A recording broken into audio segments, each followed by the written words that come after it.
Hey there, and how are you doing today? Have you checked in with yourself today? Have you checked in with your toes and your feet and asked them, how are you doing? Are you happy that we're standing on our own 2 feet? Are we able to step forward and take action, to step back and receive intuition and inspired action? Where are your ankles at the moment? Are they helping you be flexible? Understand that you are worthy of being happy. And how are your legs doing? Your body, your arms, your hands, and your entire feelingness. When we check in with our body and what we are feeling within it, it gives us an idea potentially of what our thinking is doing, what our emotions are doing, and where we are doing rather than being. Because after all, we are human beings, here to have an experience, here to create expansion, and here to add to the collective consciousness. Now we can do this with ease, and we can do it with jolly hard work. Myself personally, I prefer the idea of ease.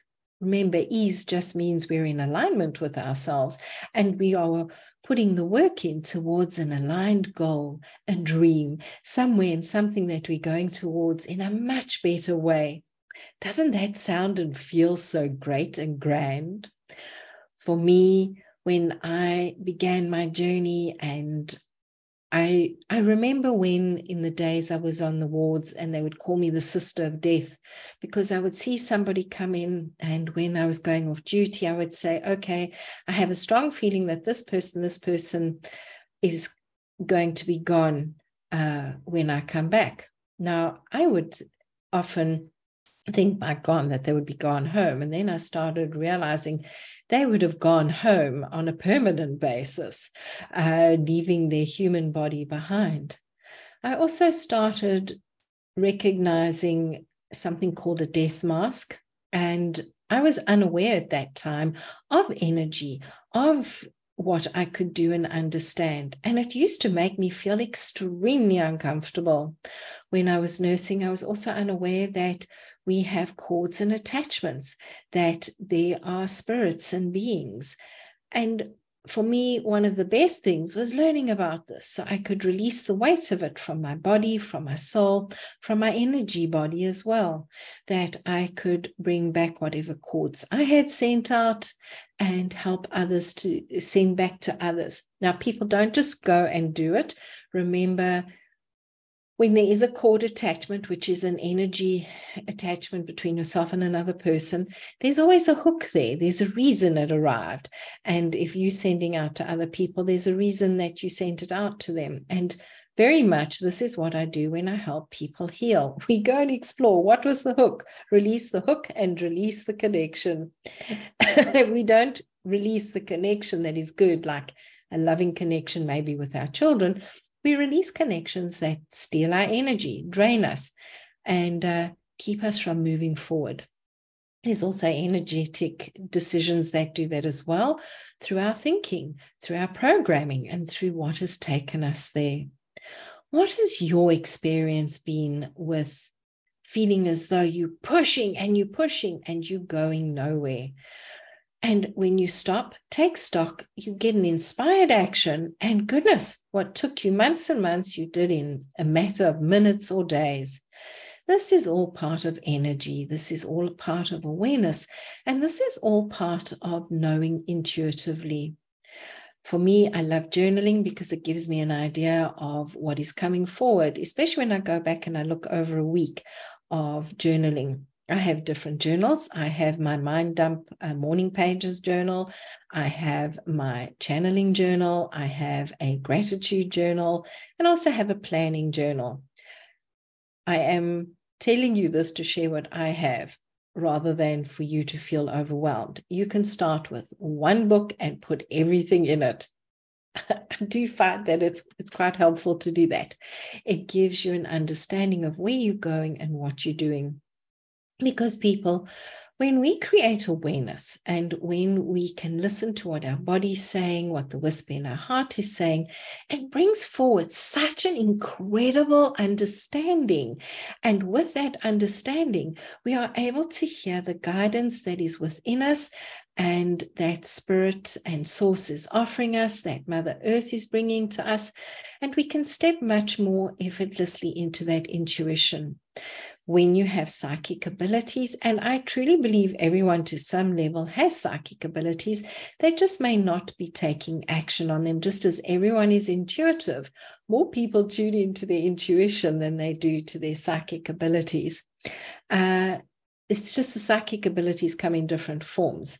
For myself, I listen to my guides, I listen to source, and I tune into my intuition as well, especially when I'm working with healing with a client, because everyone has an individual journey and they have a mission that is there for them to work with rather than against.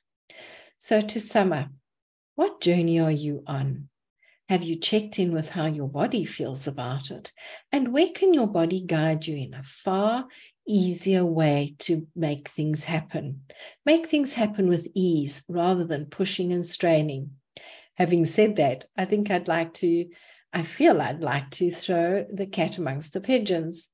Rather than stepping out of your comfort zone with this, how about you take small steps and stretch your comfort zone, expand your comfort zone? So yes, you may feel discomfort.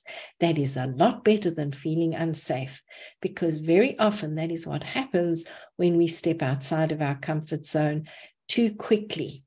Whereas when we expand it, we release that feeling of being unsafe and we rather step into stretching and discomfort, being uncomfortable. When we step way beyond our comfort zone, it very often brings dis-ease as a reason to go backwards and to restore our energy, restore our balance, and to bring ourselves back into alignment. It's called putting in a correct foundation and building capacity to sustain the energy that's coming forward. And this is what happens when we check in with our body and ask it, body, what should I wear today? Body, what is most aligned in this situation? And then we listen and write down the answers. Again, the journaling, Janine. And we write down the answers and we help ourselves step forward in a much, much more aligned way. So, quick recap. Check in with your body. See what your body's feeling and thinking and what potentially was the trigger. If you battle with that, please reach out and let's see how we can work together. I do work one-on-one with people and allow them to work at their pace rather than in a fixed program. Number 2, I have found, and research has shown, that a thought triggers the emotion, which triggers the feeling in our body and brings up memories. Instinct does the same because it's looking to keep us safe. We have a millennia of information stored in our cellular structure, and we get to access it. Sometimes we're unaware of what we're accessing. So this is where awareness comes in. What happens when we become aware is we become conscious of what's happening around us. And this is where we get to take far more aligned decisions and actions and step forward in a much better way. When we get to know intuitively, again, it helps us to choose far more consciously what we're saying, what we're experiencing, and what we're choosing as far as action goes to create an experience. We get to create intentionally. So each day we set our intentions about what our reality is, where it's taking us, and are we letting ego guide us, or are we allowing soul and our higher powers to guide us within our mission? The last thing is, what do you enjoy? Where can you bring joy into your life? Bring love into your life. Bring gratitude and appreciation into your life, because all of these help you to move forward in a much more aligned way. So people, pick up that pen and just check in with, what is the story you're telling yourself in the morning? Is it one of, I'm grateful for today, or, oh no, about today?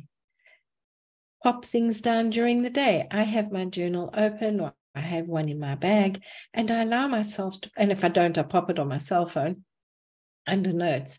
And this brings also an awareness of what I'm thinking, what situations are triggering me, and where I can go. So check in with your body, check in with your thinking, check in with what you're feeling and the story you're telling yourself.